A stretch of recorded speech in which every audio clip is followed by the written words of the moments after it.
Lock it in. Lock it in. Wrong one. Final one. Final one. You guys are experiencing the end of a mini era. I planned that for weeks. Next episode. Or start of a new era. It'll be rogues. It'll be SIGs. Just I come out here. full off the cliff. Yeah, I'm just like fucking packing SIGs. Oh my god. Chain smoking cigarettes for the next time we shoot a podcast. I have plans. Okay, I have something I want to bring up too. Bring it up because This will send us down a whole thing. oh my god, yeah. Okay. You're about to go crazy. Okay. I'm bringing the heat. So I wanted your thoughts on this because I think this is how our relationship is, like, unintentionally, but I always get reminded of this when we're around my grandparents. And I was listening to a podcast where they were talking about relationships. I think it was more like, you know, your significant other, but I'm sure this would obviously work in any relationship. Just Try terrible. to focus while I'm hiccuping. And I'm dying. But on the podcast, I also feel like I just did a different accent. So I feel like I just was covering up with the hiccup, but it was more me. I messed up too. Also, wait a second. We got to do another round of applause. People are watching. People are subscribing. Thank you. Thank you. Yeah. But also, let's keep it up. Keep it up. I beg of you. Yeah, we had a lot of please, I people beg of when you. we were... Honestly, please, I beg of you. We had a lot of people tell us they were watching. Yeah. Which is very cool. Yeah. We appreciate those people, and the people who aren't, go fuck yourself. Okay, well. No. Well. Okay, back to my thing. You can disagree, but they can disagree with us, but also, go fuck yourself.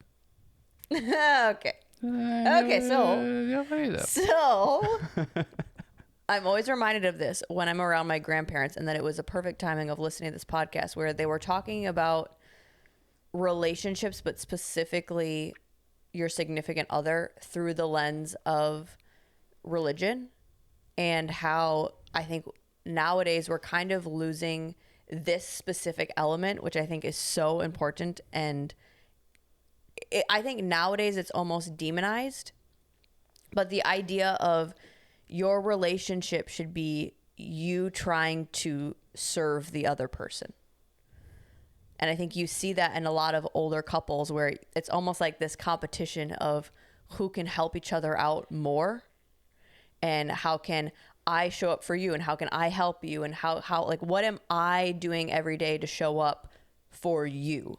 Not what can you bring to me, or what does this person bring to the relationship, but what do I bring to the relationship to be able to make their life better? And I think we also demonize the idea, or even just the concept of needing that person.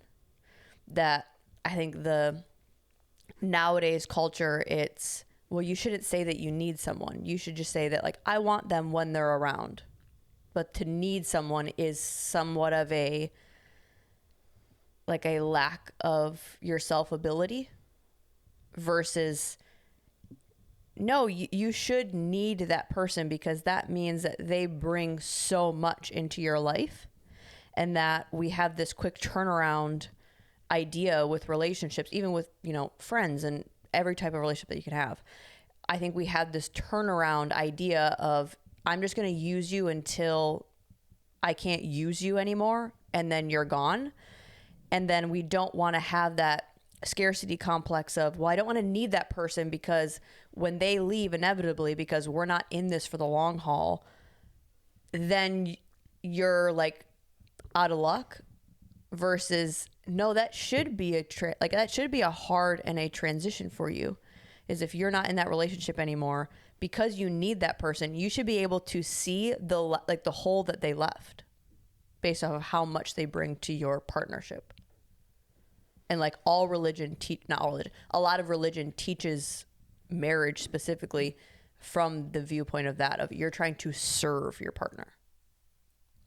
Well, I think that's interesting when you look at people that go through relationships quickly, like significant others or friends or sometimes even family. Typically they have a few mainstay people, but it's always when things get a little bit inconvenient for them, they just like drop the person, significant other or friend. So I think in general, then they're reassured, or their beliefs are like ingrained in them more, because there's this narrative of be self-sufficient, you don't need anybody, it's just all about you all the time.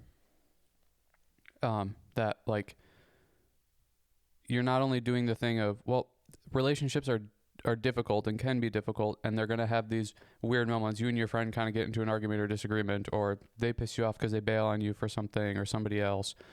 And then you go onto social media or you talk to another friend and they're like, oh, you don't need them, you're self-sufficient, whatever. Sorry, there's so much saliva happening from this nicotine.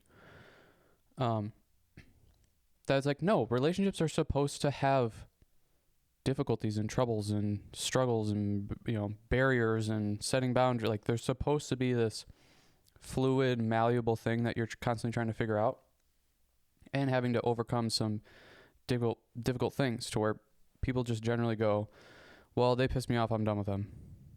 Or you see those people a lot. They run through relationships. It's like, I've been in probably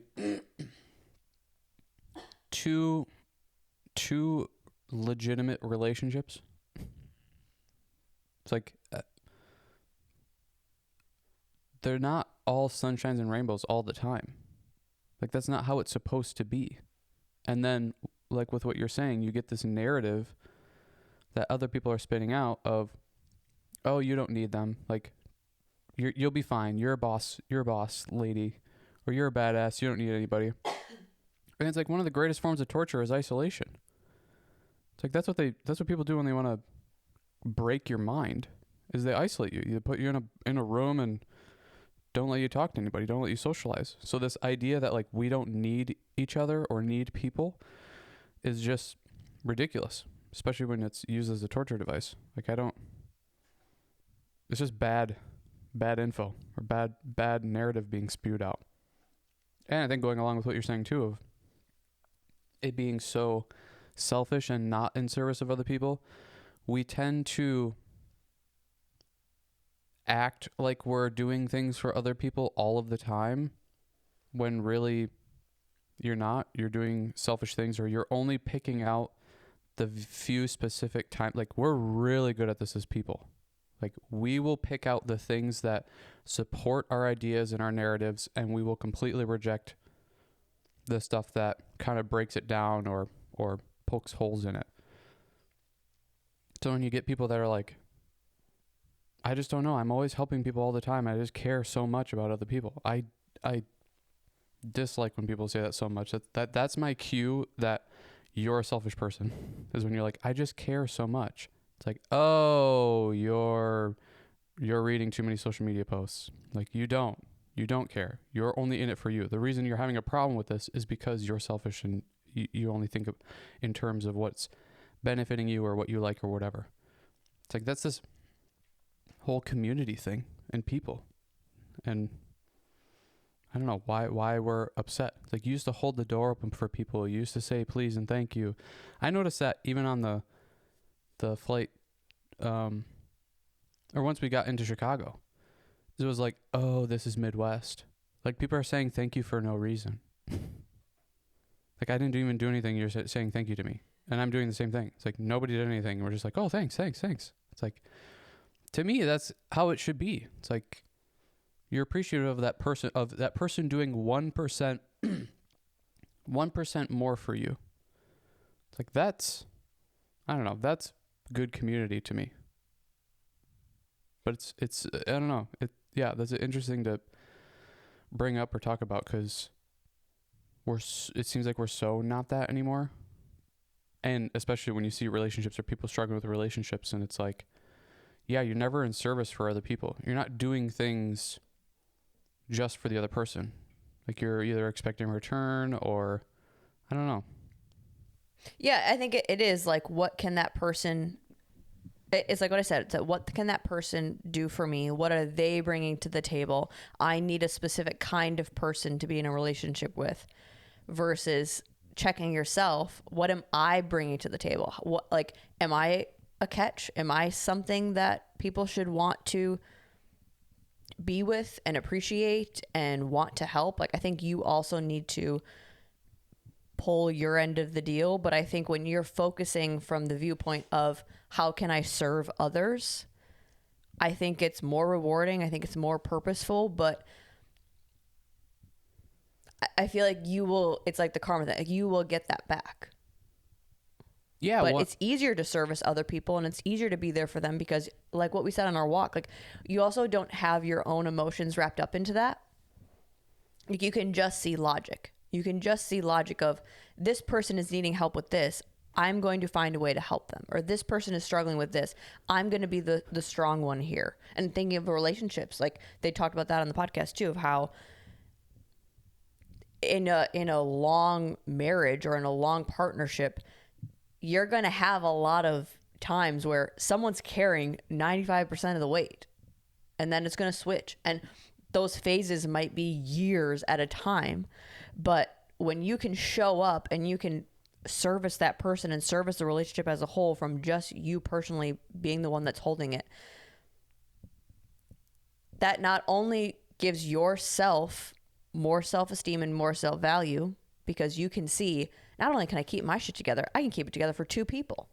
And then when that return comes around, you're able to have that give and take, and you're able to count on that person, hopefully, that they will then also return the favor. You're not doing it for the reason of that, but if you see it as a whole, your employees, you all are chipping in to make the whole thing work. Well, and I think that's where a lot of resentment gets built up, is you're doing a lot and you're not getting it in return. And that's, you just can't look at it in that way.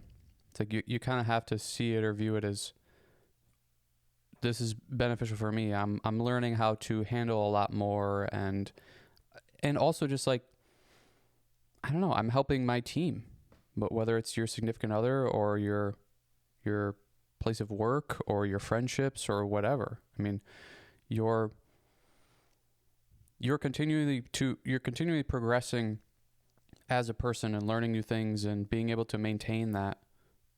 Like that's positive and beneficial for you, and it's beneficial for the other person, because then they're able to see a really good example, and they can then look at that example and try to emulate that or whatever, once they have the abilities to kind of keep up with that. We were just talking about that too, of this morning. Like, you notice with kids or I don't know, I think adults, it's more prevalent because you grow up and you continue to have this idea, or you think that you know things, and you think you know what to do or what you should be doing. So when you're told what to do, there's an automatic like defense thing that comes up, to where when you're giving advice or you're telling people what to do, I think it's a better approach to just lead by example. And then when you're discussing something with them, like trying to give them examples of other people or yourself, of like, well, I kind of like what this person does and they seem to do a good job of this and blah, blah, blah, rather than going, you need to do this and you need to do that. And especially when you're in a like relationship with somebody and you're living with somebody and you're supposed to be equals, but then you're telling them what to do and what they should be doing. I mean, there's definitely a way where that can come from a place of suggestion, of like, oh, I think it'd be helpful if you did this or whatever. But I think in general, we're as we get older, we're more monkey see, monkey do, rather than. I mean, I think we're always like that. Yeah, I mean, kids are like that for sure. I think kids, that's the way kids learn. That's like their main source of learning is just, oh, what they're doing. Oh, I'll walk like that. But there's a hierarchy that's established too, like as a parent to a kid or a teacher to a kid, where they know you're older. So when you tell them to do something, like they're a little bit more apt to do that. But when you're in a relationship, it's like we're the same age, or maybe we're not even the same age, but you're in a relationship with each other. You're supposed to be equals. There's not supposed to be a hierarchy of one or the other, to where I think when there's becomes a hierarchy, things get weird and the resentment comes and you get upset because it's like, why are you telling me what to do? I'm an equal to you. There's just that thing inside you. I think that immediately the defenses come up and you start to get pissed because it's like, why are you telling me what to do? Like, we're equal. Yeah, the relationship thing, all of these things that we talk about, it's simple but not easy. Like, it's very just I don't know, watch what you say, try to be a good person, and try to be helpful, not in charge and hierarchy. You know, like, well, I know this thing, so why aren't you doing it? And it's like, well, it worked for you, or maybe that person doesn't see it as working for you. Maybe they don't want your life. So it's like, I don't know. Especially with me being the youngest in my family, like, I watched everybody grow up before me, and then I was tagging along. So for me, it was very much, what are they doing? Do I like that? Do I want to emulate that? Here's a good example of them doing this. Here's a good example of them doing this. Here's bad examples. And like, you're constantly figuring that out. And I think especially with, social media, podcasts, people have a ton of access to be able to take what they like and discard what they don't like. And I don't know. I think for me, I'm not good at it, but I try to come across of like, this is what we're doing, or this is what my suggestion would be, or this is what I think is important. And that's like, it's up to them, to everybody else, or to you as the viewer, to take what you like and discard what you don't like. It's like, we're all kind of doing that naturally, but yeah, even if it is like oh, I hate what they're doing. Yeah. Okay, then be the opposite. Yeah, they're probably that's still you taking the accountability and being able to go like, oh, I'm seeing this and I don't like it, so I'm going to make sure I do the opposite, and I'll probably end up liking that. Yeah, exactly. I think that's a good message to give sort of an overarching game plan moving forward. I think with all the stuff happening right now, and sorry, I was going to hiccup. All the stuff happening right now with, whether you like who won the election or you don't like who won, whatever your beliefs are, we all, no matter what your thing is, we all have the opportunity to check in our own house. Like, what's happening under your roof? What's happening in your relationships? What's happening in your relationship with yourself and your how you are living in society? You constantly have the ability to adjust that and work on that. I think we're all focusing, and because that's what's promoted to us, of what can other people do for us. It's the same thing in the relationships. Like, what can everyone around us, what can they do for us? How are they screwing us up? What are they benefiting us with? But you still have to take your own action day to day. You still have to take an invoice of your life and go, okay, but regardless of that, do I have a good relationship with my kids? Do I have a good relationship with my partners? Do I have a good relationship with my community? Am I being a good example of what I want to represent? That you can work on every single day. Control. That there's your control. If you feel like you don't have control right now, or you feel like whatever, like, there's your control. Yeah. Take it back in house. Yeah. It's the cliche, control what you can control. It's like, yeah. What are you able to do? And there's plenty of that, whether it's an election year or not. There's plenty. It's always happening where it's the Jordan Peterson rule. Like, make sure your room is clean before you start going and judging everything else. And keeping your room and your house and your personal relationships up to par and how you want them to be is a full-time job. So it's like you really don't ever have time to judge or, I don't know, be upset about things that you don't have control over. It's like, what are you doing to be able to make your life better?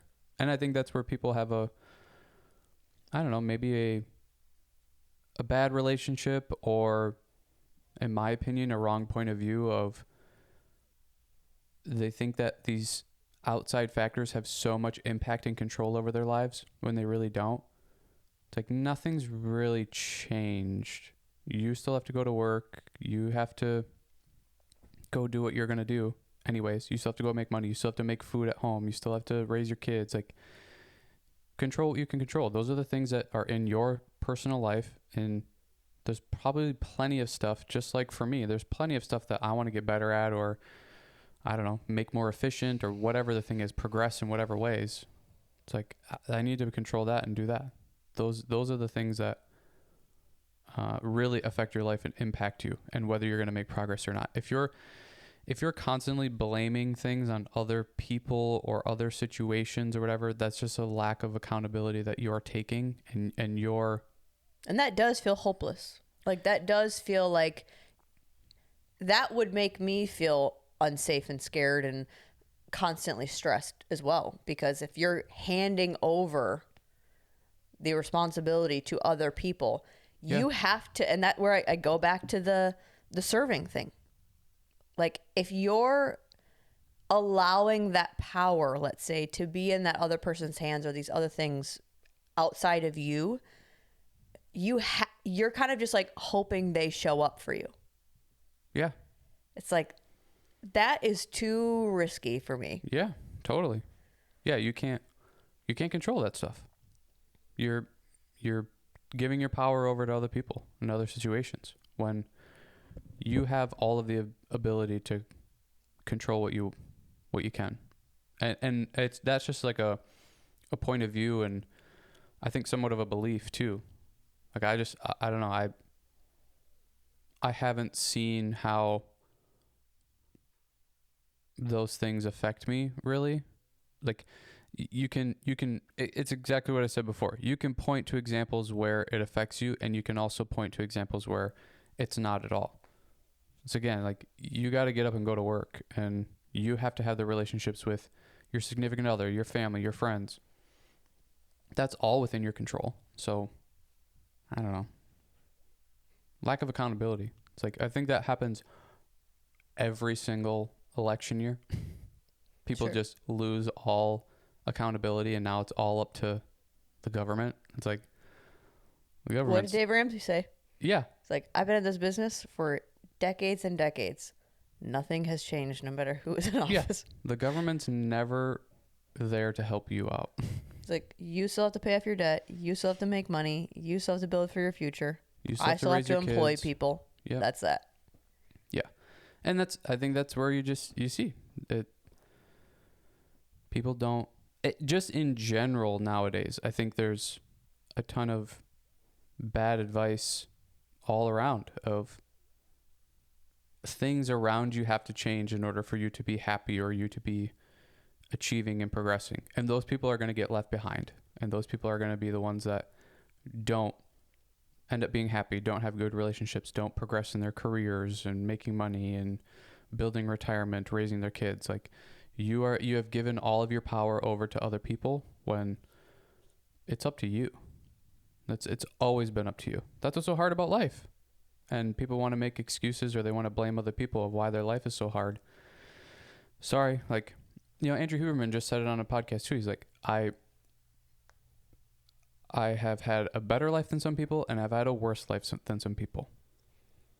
That's always going to be the truth. Mm-hmm. And that just immediately balances and evens out the game of like, yeah, so the answer is, it's up to you to establish what you want to establish and do. Why can't you figure that mic out?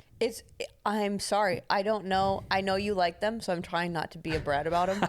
But I'm trying to, I'm like looking at you, and I'm like trying to crouch down so I'm at the same level, because yours is able to be, I had Mine to up hasn't this. Moved. I had to bring it up, but yours. Maybe you see how this is long? Which part? Or like maybe shorten this a little? This first knob? knob? I did on, okay. I did on this one. Try shortening that a little bit, and then, yeah. Because that's also the weight. The weight, yeah. Difference, yeah. But then can I move this? Because this is. Yeah. Technical difficulties. Sorry. This is what I like about watching Joe Rogan's podcast is when we first started doing this, I would be like, oh, I'm going to have to cut this out. I'm going to have to do this and do that. Like, it doesn't have to be that way. Like people are not going to leave this episode, and if they are, congratulations. But they're not going to leave the episode because we have to divert to talk about the microphone. Like, people don't care. Just cut this part out. Cut this part out and make it a review of the mic stand. Yeah. But it's like, I don't know. People are going to continue to watch. I mean, at least the way that I watch stuff. Like, if something weird is going on, Rogan has so much dead silence in his episodes because they're just looking something up or doing something. I like it because it feels so real then. Yeah. Like, it feels like I'm there. If it's overproduced, I'm like, what did they cut out? Did something happen or was something said or... And that's where I don't know. I want it to be more like that rather than overproduced. I think we could do better of that, of making it more natural and flowing. But do you want to get crazy? Sure. What do you want to know or learn about first? Honey or white rice versus brown rice? I'm not gonna lie. I'm not into either of those. I'm just not into a learning mood. But honey's my favorite thing, so probably that. So we just learned this recently, but most of the honey that you see is pasteurized. And if you've watched our raw milk podcast, you know our feelings about anything pasteurized. And if you didn't, pasteurization is basically heating the source to a certain temperature. I think this said 145 degrees, which I think was the same with milk. So that it kills off the bacteria, the enzymes. With honey, it's more specifically about yeast, it sounds like, which is kind of interesting. But what you're getting with that is you're killing everything that's living within the food. And also you're killing nutrients and digestive enzymes and also the pollen that's in honey. You're killing it. So our recommendation, I think, would obviously be go get raw honey because it's unpasteurized. But it's the same thing that happens with milk. So all of the things in honey that you probably are going to want, the nutrients, the minerals, the enzymes, the pollen, is getting killed off by your liquid honeys and the squeezable things that you see. The raw honey is more crystallized and it's harder. It's basically like, you know, when your honey goes bad and it, well, I wouldn't even say it's like that. It's not even crystal. It's more like I don't think I've ever seen honey go bad. Oh, really? Look at the jar that we have in there right now in the glass. But it's not bad. It's just that's the stuff that didn't get as pasteurized. I don't know. It always happens when you like leave honey for so long. Oh. It like hardens like that. Like all of them do that. Oh. But it's almost like it kind of reminds me of like a peanut butter. It's like a spread. Oh, like the raw honey? Yeah. Yeah. Well, and what you can do is just put it in like a bowl of warm water or whatever too. And it will help kind of break up that crystallization so it becomes a little bit more liquidy if you needed it in that thing. I wouldn't suggest like putting it in the microwave because that can heat it too much and then you're basically doing the same thing as pasteurization. You're killing all that stuff that you want from it. But it makes it an interesting thing with the honey because we're told that it has antioxidants and it has all these like anti-inflammatory and what's the other one, like for your immune system and that sort of thing. Like it's supposed to be one of those foods that's really good for boosting your immune system and whatever. And the honey that we're eating probably isn't doing that into a good effect. And also with it killing out all of the pollen, my thought is that's probably a decent correlation to why we have allergies. Because the more that you expose yourself to pollen, the less, I mean, in crazy doses when you're not used to that abundance of pollen, yeah, you're going to have allergies and get weird with that. But if you're kind of low dose consuming it, like with a raw natural honey, you're going to build up your immune system, be able to handle that pollen and handle allergies a little bit better. To where I think that's one of the selling points to honey all the time is like it helps with that stuff, but the honey that we're consuming, you're not getting that from. You're getting basically sugar sauce. Please let that be the title of this episode. Relationship building and sugar sauce. Yeah. I think honey is so wild as far as the antibacterial and antifungal effects to it. Which Like, that's probably not with the pasteurized honey. It's probably not giving you that effect. right. But like I have it mixed in with my face wash. Yeah. And I'll put it on my lips. And like you said, like if you've had like dryness or a sore or whatever, then you'll put the honey on it and it heals it. Yeah. It's My mom did that, and she was trying to put all this other random stuff on, and then she had read that honey, helps with that. And she's like, it was like in 2 days. yeah. It was gone. And beyond the fact of it, all the benefits losing out, it's also what they replace it with. They also, most of our honey is cut 50-50 with corn syrup. Yeah. To make it more liquidy and come out of the jar easier. Well, and that was the thing that I had read too with pasteurizing honey. With milk, they talk about it being a food safety thing. With honey, it has nothing to do with food safety. It's all about aesthetics and accessibility and it easily being able to be, squeezed out of a jar, basically, or out of a tube, basically. So. And that's where I think this is a food that I actually like, that it's from the aspect of the visual, because it's easier to tell whether it's real or not. I think sometimes you see raw or organic or unfiltered or whatever. All of that is sometimes hard to tell. Like you'll get organic honey and it'll say on the back, pure honey. Yeah. But they don't have to always put on the label what it actually is. The majority of the time they don't. And it's like your apple cider vinegar. It's like there's some funky stuff in there that with the honey, as long as it's a certain percentage, they don't have to say that there's corn syrup in it, which makes no sense to me. I mean, like they're just like fattening us up. I just think of like pigs. Yeah. It's like you're just feeding us corn syrup. Like, okay. But the visual will look different. So you will be able to tell what is raw honey versus not. Yeah. Because you're not going to get it really in the liquid form. No, it wouldn't come out of a tube and squeeze out. It's going to be more crystallized, lighter color, more tan color, and it's going to be like, I don't know. You're going to have to like you said, it's almost more like a spread than it is a tube coming out. But yeah, I mean, it's crazy. Like you just go to the grocery store and you see raw honey or you see organic honey and it's not that. Like it's pasteurized, it's processed, it's weird, it's whatever. And then all of those things that you hear about honey, of how helpful it can be, well, the ones that they're selling in the grocery stores is not that. And we found unpasteurized raw honey in the grocery store. So you can find it and it's going to be there. But I'm just saying the ones that And it wasn't in a weird grocery store. Like we found it in Woodman's back home. Like it was like a regular grocery store. We didn't even go to like a organic place. Yeah, you could probably get it at Walmart, Publix, whatever grocery store you go to. But yeah, I so badly want to be like just start naming grocery. Ralph's, Vaughn's, H-E-B. Albertsons, H-E-B. Yeah. Maybe Target. Yeah, it again, it's just one of those things like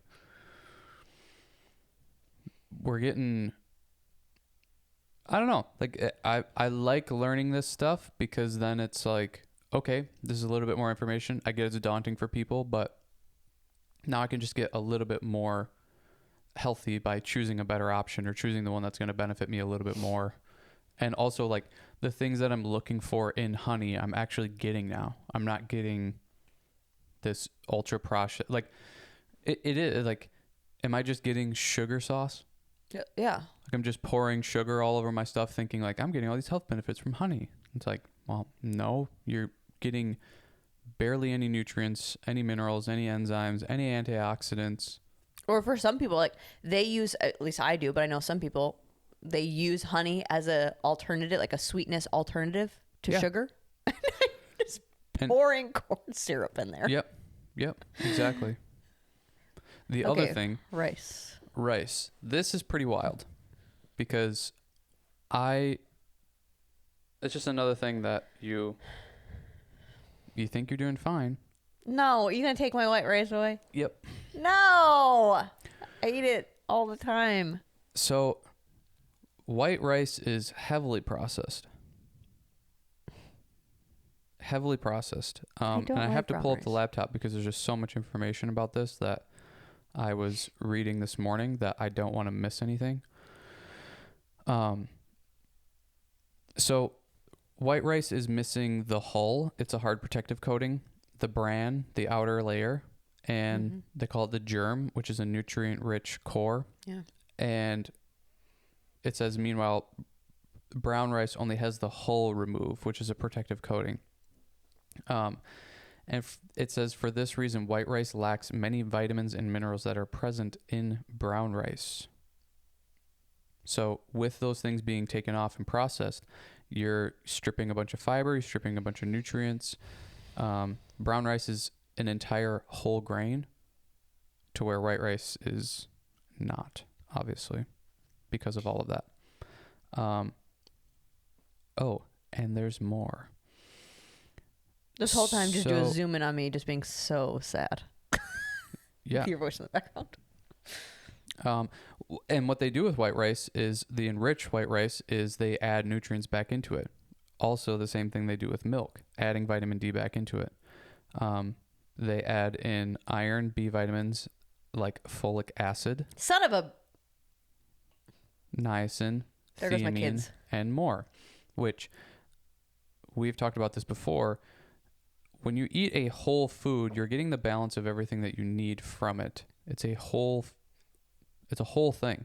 You're getting what your body needs It's a out of it. complete thing. It's a complete It's food. a complete thing. To where these foods that are heavily processed and then they add nutrients back into it, it's like, okay, white rice, you might as well go eat a bunch of Ritz crackers. I'm sure they've got iron and B vitamins and folic acid and all that sort of shit too. Like, we're just talking about a processed food now, but it's masked as white rice. And oh, rice is grown and whatever. No, you're adding a bunch of crap back into it that these vitamins are not, that they're adding back in. These vitamins and minerals they're adding back into it are not coming from the natural food source of this thing being grown and having the properties within it. It's now being taken from a lab where they have vitamin D and they just throw it back into it. Well, we don't know the quality of this vitamin D. We don't know what natural source it comes from.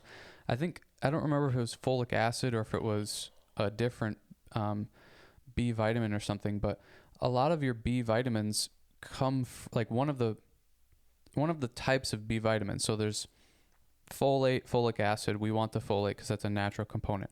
Well, things like folic acid or whatever are created or taken from other stuff. They're not naturally occurring in your body. They're not naturally occurring in the food. And I'm saying in your body. Your body does not our bodies produce those vitamins. Our body does not produce folic acid. It is a foreign substance to our body. Yes, that we say is vitamin B because for whatever reason. I don't remember which one it was, but one of them they use basically they basically take it from our sewers and break it down into a vitamin. Yeah. Which is like, what do we do? I mean, that's just insane. Yeah. That's just absolutely insane. Brown rice has fewer calories and carbs than white rice, and it has twice as much fiber. Which also, they say white rice being a little bit easier on the gut and more helpful for digestion.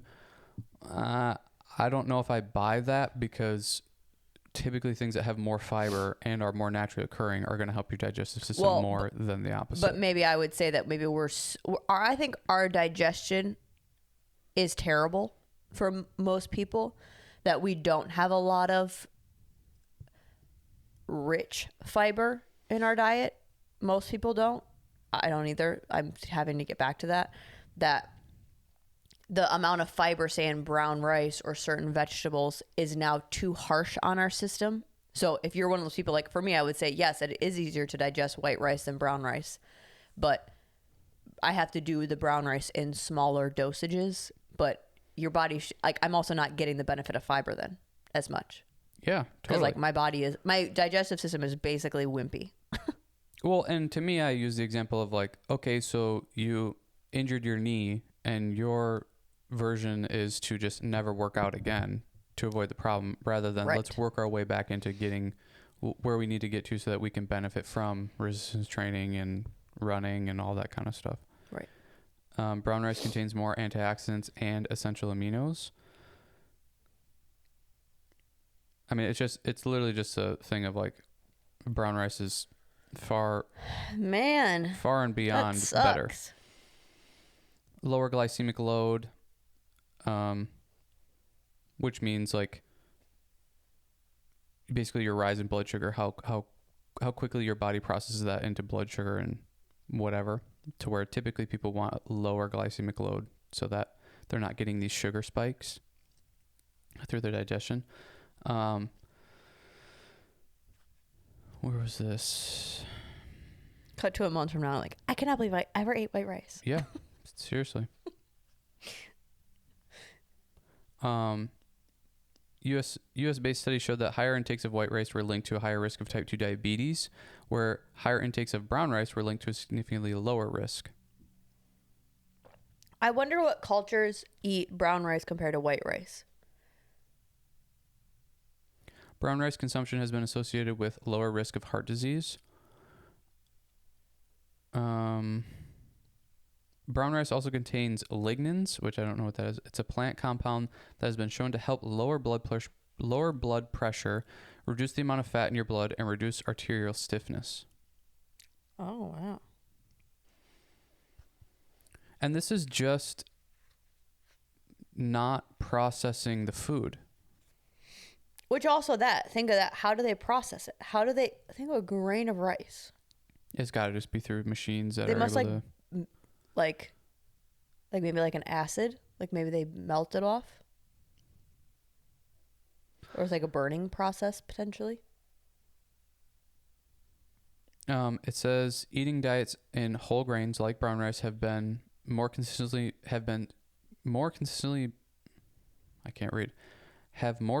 been shown to aid weight loss and help maintain a healthy body weight. It's a favorable choice for weight loss as it's more nutritious, contains more fiber, and provides a healthy dose of disease-fighting antioxidants. I mean, this is crushing me. It's just that thing that, like, again, just another reason why not to process your food and eat processed foods. Because you're taking all of the beneficial stuff away from the food, and now you're just eating this nothing food. It's just calories at that point. Yeah. And then we wonder why we're so overweight and obese in our society. And it's like, well, because you're eating nutritionless food all the time. And then even when people are trying to make healthier choices by, even making rice and making their meal at home, the rice that you're choosing is highly processed and it just doesn't do the job that it's supposed to. So no more white rice. And I looked it up because we were gone for, over a week or whatever. And this morning, immediately have like gut disruptions type stuff. And the last 2 nights we've had white rice. And I'm just like, you know what? Maybe I should see if that is something. So looking it up and I'm like, well, last 2 nights, and we had panda on the way back, so that was rice. Oh no, you had. I had the noodles. But yeah, I mean, and we didn't eat great over the last 2 weekends, but I didn't wake up with gut disruption. Sure. And it's like, it's just odd. I mean, I shouldn't say that I didn't wake up with. There's this specific type of gut disruption thing that I have been having in the mornings when we're home. So I've been trying to kind of figure out what that could be. And I'm curious as to if it's the white rice. I'm having other random issues with eating poorly while we were gone, but not this same reoccurring thing that when we're home, it's the same thing. Yeah, I've had like bloat the last couple days, and I haven't really had that in a long time. Yeah, I think these little things that it's so much farther beyond just overweight, not overweight. Like, I think that's what it used to be. Is like, you eat unhealthy, you're going to get overweight. You smoke, you might have lung issues. You drink, you have liver issues. Like, it was like just very black and white. To where problem. Yeah. Now it's like, and I mean, the whole saying, not saying, but just like people thinking, well, I cook at home, so we eat healthy. No, you don't. Simply, no, you don't. Yeah. I don't know why that drives me nuts so crazy, but it does. It's like, think about what you're eating, but it's not just because you make it at home. Just because you don't run through McDonald's does not mean that you eat healthy. But it's all of these micro problems that it's hard to know. And I don't blame people. It's a lot to know. That, say with the folic acid thing, there's so many studies coming out with it being related to fertility issues, with it being related to depression issues in females. It's like, okay, yeah. And it's in your prenatal Yes, vitamins. Like you're prescribed folic acid as a part of your prenatal like complex. It's not occurring in your body. Yeah, it's foreign. It's like it's a foreign entity. Chemical that responds in your body. It's an alien. It's an alien that you're putting in your body. But you could be the weight that you're supposed to be. You could look, like you could have all of your markers intact. And you're like, well, why do I have depression issues? Why do I have anxiety issues? Why do I have ADHD issues? It's like, well, because your body has foreign objects in it. Yeah. Well, and I think you're right. I mean, there's the obvious, if you're overweight, getting to a weight that is more optimal is going to reduce all-cause mortality to begin with. You're going to have a less chance of dying. So it's like that is such a big factor. But weight loss or weight gain is simply correlated to calorie intake. So you can lose a bunch of weight by just reducing calories, but still eating like shit. Like if I went on just a Panda Express diet and only ate once a day, yeah, I'm going to lose weight. But what the quality of the food that you're having is going to disrupt so many other things. And it's like what you said about alcohol. We just directly correlated it to, oh, you're going to get liver disease or your liver's going to shut down, then that's the problem.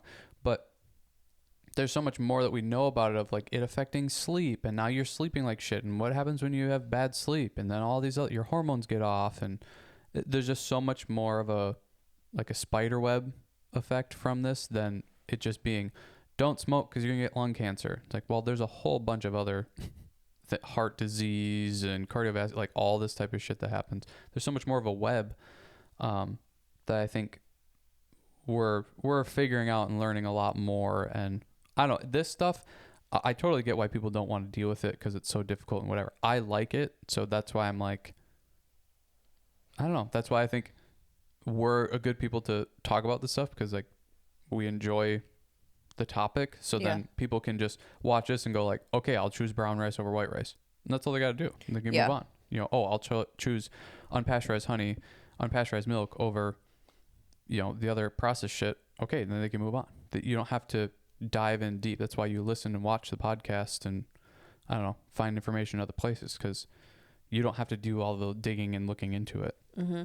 Yeah. And that's where I think, people that don't think that this is important from a larger level, again, going back to keeping it in-house and fixing your own, what's happening in your own life. But there's a reason that all of this stuff is so sneaky, and it's not as easy as you eat this and you're overweight, you do this and you're, unhealthy in this way. Like, there are a lot of these micro issues that cause a lot of other problems, and it's because we are allowing the market, what we buy, the food supply, we're allowing all of this stuff to be trash. Yeah. That I think the more that you can pay attention to it, it's not, we have a lot of sneaky issues with our health nowadays, and it's not random. Like, it's not, oh, I don't know what's happening, or it's all these external, it's like, no, it's what we're eating, it's what we're consuming, it's what we're having around us.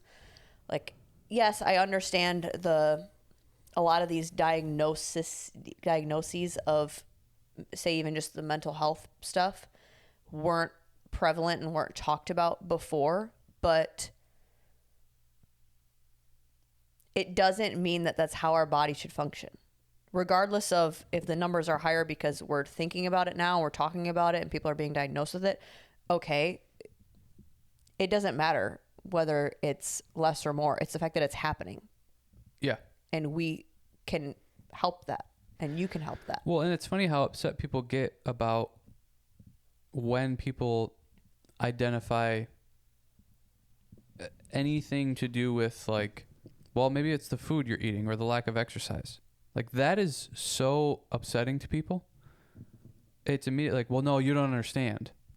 It's like, okay, well, maybe I don't, but what if I do? And you're not addressing those things. And especially when there's so much correlation to our mental health and diet and exercise through studies, people don't want to look at that for some reason. And they just want to, I think sometimes people just want to continue to have the problem. Yeah. They don't want to solve it. It makes them feel unique. It makes them feel different. They want to be the person that has the excuse to not be able to, be healthy, or it's become trendy. It's become trendy to have mental health issues and regular health issues. It's just become trendy. And okay, well, let's see how long you are fulfilled and happy with that, because it just doesn't, I don't know. I don't think that ends well. But well, because it's a simple, I think bringing awareness to things is great, but the point of bringing awareness to things, in my opinion, should be so that we can talk about solutions, not just talk about the problem. Like, there's no point in bringing awareness to it. I understand you can then feel a sense of community, and you can feel a sense of, I'm not alone in this problem and more people are like me and whatever, but it should be, okay, there's more people like me, so let's collaborate on how we can make our lives better. Yeah, to where, I don't know, people want to feel a part of something more than they do want a solution. Because that community of we're all broken is comforting to them, and that's like just enough to get them by. Sure. Rather than actually coming up with a solution and trying to figure out what the problem is, and let's deal with it. I mean, I think we are the top spender, if not, we're probably top 5 of healthcare. We spend the most amount of money on healthcare, and that's kind of ridiculous considering we're probably the most, we're the biggest economic superpower type of whatever country, and we spend the most on healthcare. It's like we have all of the resources available to us.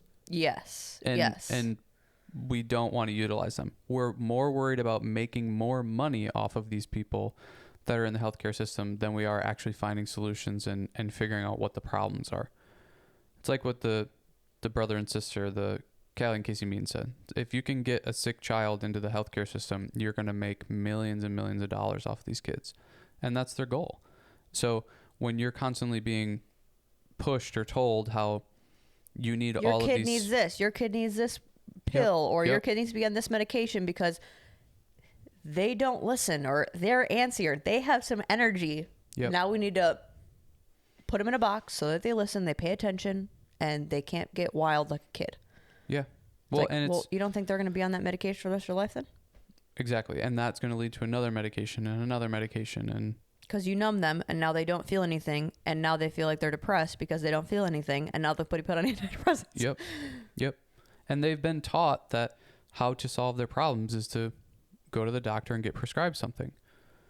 Rather than, let's focus on your health, let's focus on nutrition, let's focus on exercise, let's focus on sleep, the things that actually move the marker more. There was one doctor, Dr. Mike, I was watching one of his videos or episodes or something, and he was talking about people with diabetes that go and get, metformin or whatever, and they can they can adjust their A1C through a pill by like maybe whatever the 1 milliliter or whatever the heck the measurement is, the marker is, to where through health and exercise, they can drastically change it. Way more than 1. They can bring you back down to not having a bad A1C. So why are we going and prescribing people this medication that barely does anything? Like, it doesn't make any sense when health and exercise is going to be more of a lever to pull to be able to affect a whole lot of change. But again, that takes effort and work, and people don't want to do that. They want to feel special. They want to go get a pill. They want to keep the same lifestyle they're doing, and they're just hoping that this least amount of effort is going to, change everything for them.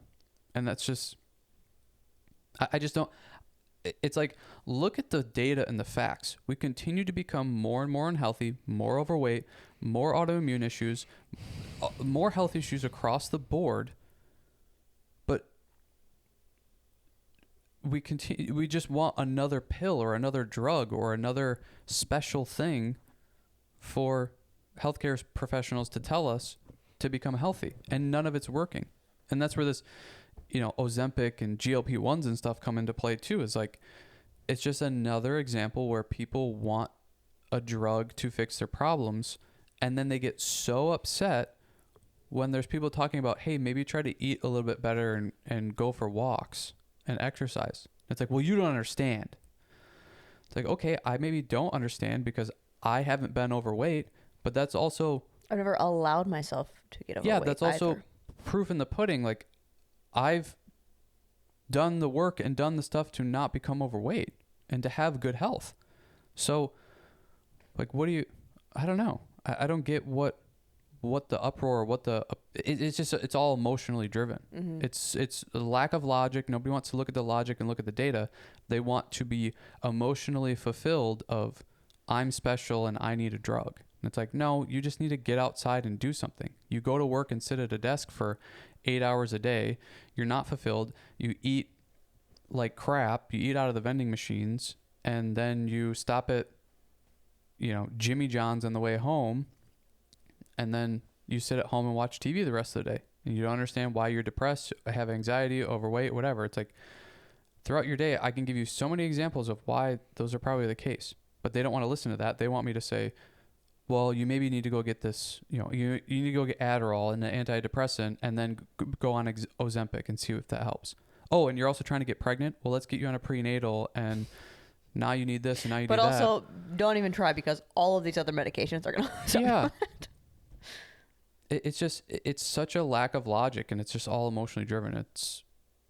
It's frustrating, but I have some compassion for it, because I'm like, you're also being fed and told that those are the answers all the time. So then when somebody else comes with a different perspective, and it's something that you naturally don't like, you don't like cooking your own meals and going to the gym, of course you're going to be upset at me. It's like, oh, well, everybody's on their own timeline. On this side, all I have to do is swing through Walgreens. Exactly. Yeah. And that person is telling me, who is more educated, has more information, but they're also getting paid to tell you that. Yeah. Well, okay. So they have a certification, and they went to school. Look at them. Yeah. Yeah. But I mean, yeah. It's crazy. Can I pee quick? Yep. I think that's what's tricky for people, is they don't want to believe that eating whole natural foods and exercising is going to take care of 90% of their health issues.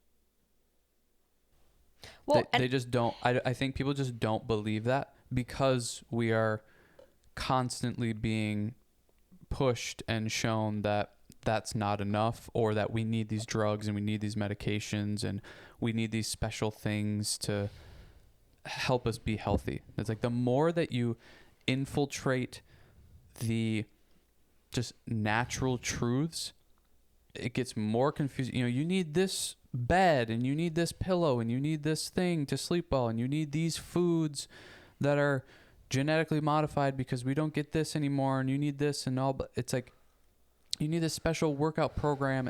It's all just a whole bunch of hoopla. And I think it's actually frustrating for people that it's as simple as just eat whole natural foods, stop eating processed shit, and go exercise a little bit. And all of this stuff will happen for you. That's just too simple and not special enough for people. And okay, so this is where I think we don't always bring up this aspect of it, but your life, it's like the whole food thing. Your life is a whole food. It is a whole, complete, like what they say with like the whole child approach. Like you can't just go at it from maybe one avenue, but your health is your well-being. It's how you show up in your life. It's how you feel, and how you feel translates into how you act and how you think. Well, how you think controls your life.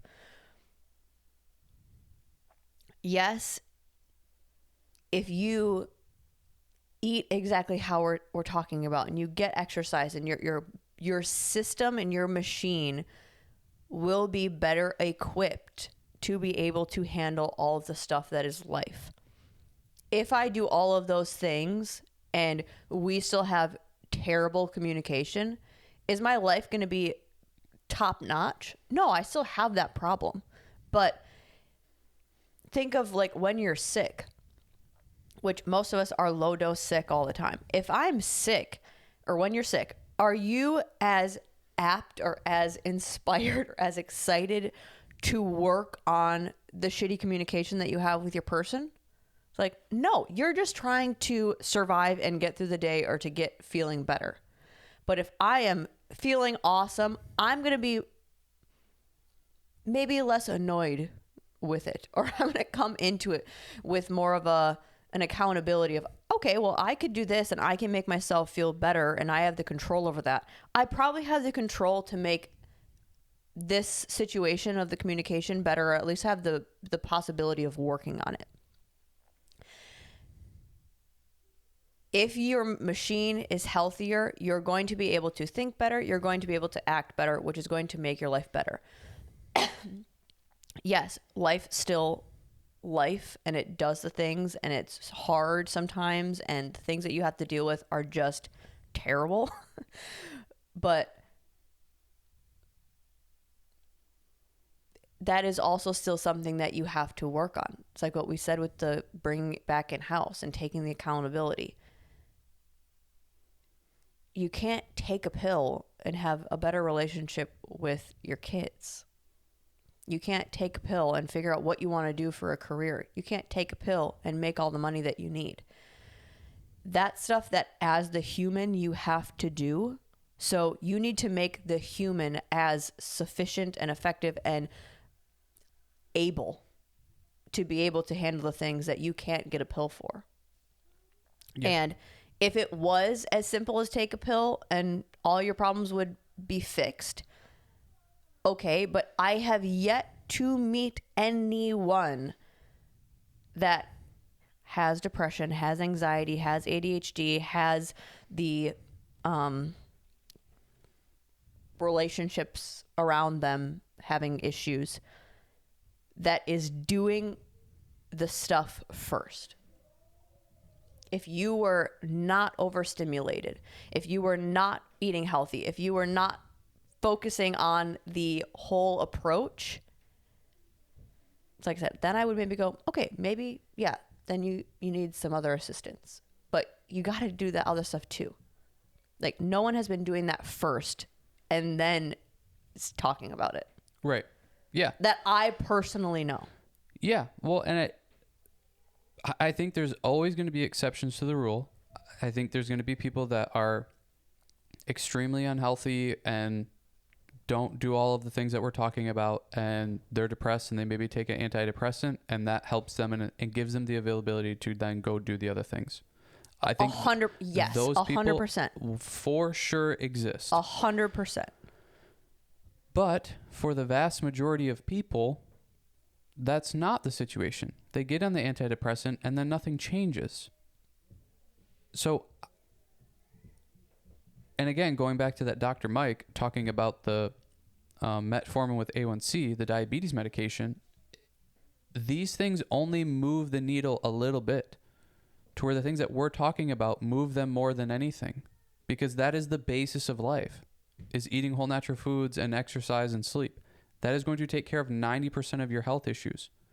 Now, when we're talking about emotional health, bad relationships, or you're stressed at your job and that sort of thing, sure, they may not directly correlate and affect those things.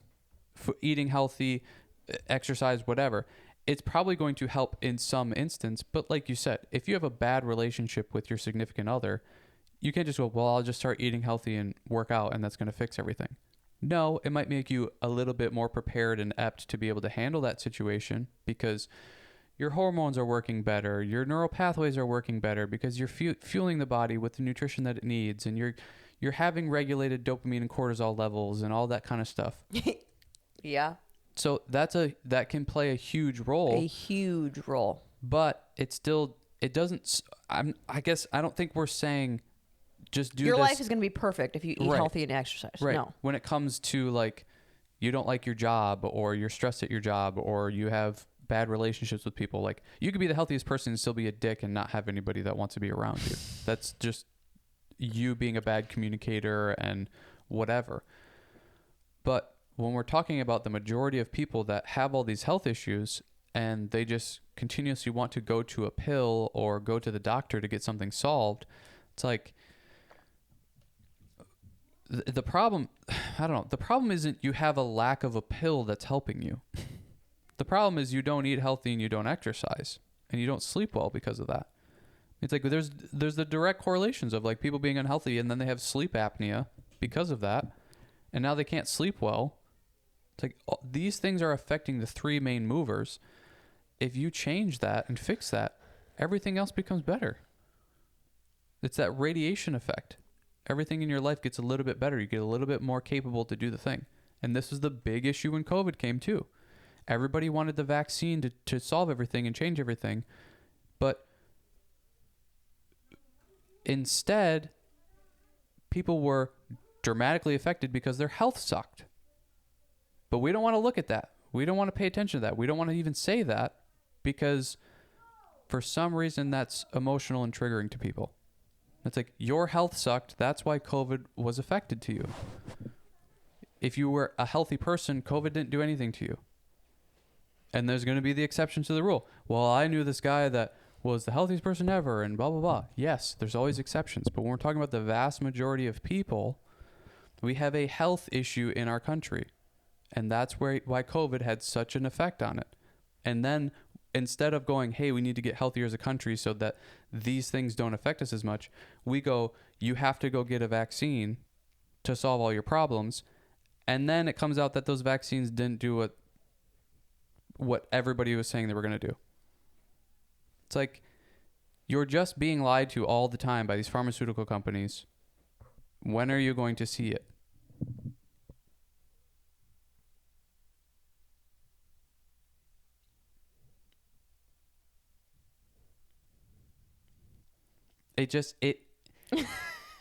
It bugs me so much. I don't know. This is turning into my old solo podcast from 2 years ago. It's But like everyone misses. It's like, stop being so freaking emotional. Be logical. You want to be emotionally comforted rather than let's use logic to do that, so that you become healthier. Like, you actually get what you want out of this thing. You're constantly taking the, I don't know, it's like they always talk about the, like, being red pilled or whatever, the Matrix thing. Do you want to see the truth and the reality of stuff, or do you want to continue to be lied to and not know what's going on? And I just, when it comes to this health stuff, it's so simple, but that's not good enough for anybody.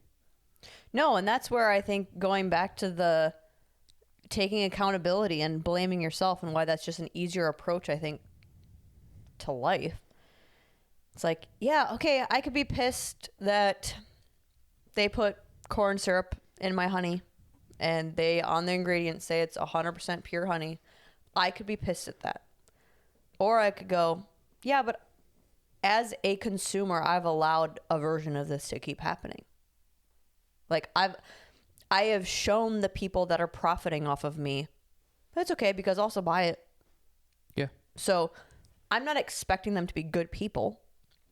I'm expecting them to want my money. So whatever way they can get more of my money, as in making their product cheaper and accessible and quicker to put on the shelf, of course they're going to do that. Yeah. And I'm going, that's good enough for me because I'll buy it. Well, and this is where there's the disconnect. These companies are in the business of making money. The consumer is in the business of trying to be healthy or trying to get food or whatever it might be. I think for the people that listen to the podcast are probably more like, how do I be healthier? So I use that example of like, we're trying to get healthier.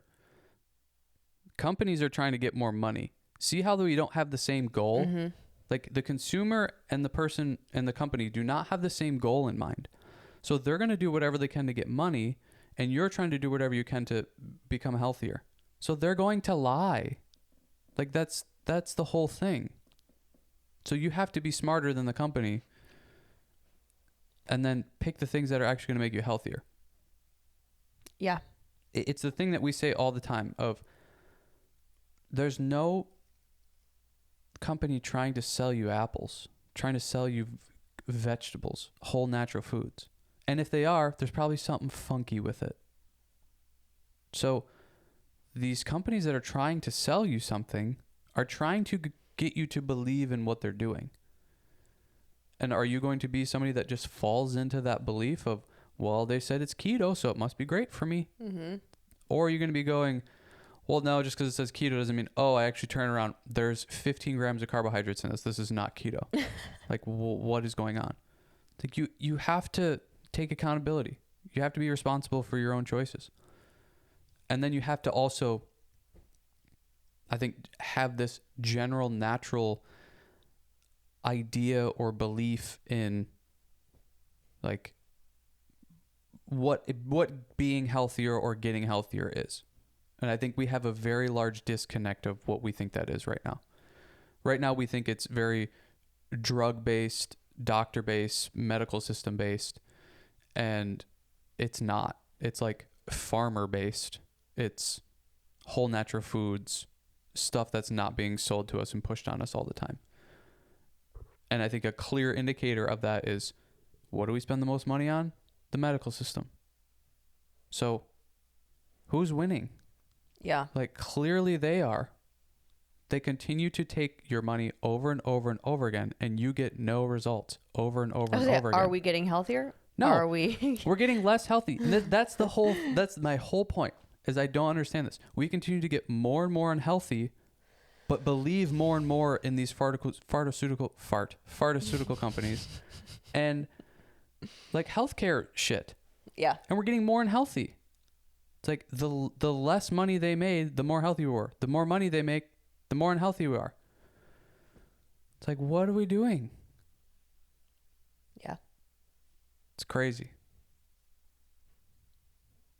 Who was it that had that? One comedian had a joke. I think it was Bill Burr. It's like, eat a freaking salad and go for a walk. Like, Jesus Christ, you want to get healthy? And there's truth to that. It's like, it's not complicated. Yeah, who said that? Because they're like, just eat one. Just eat one salad. Yeah. It's not complicated.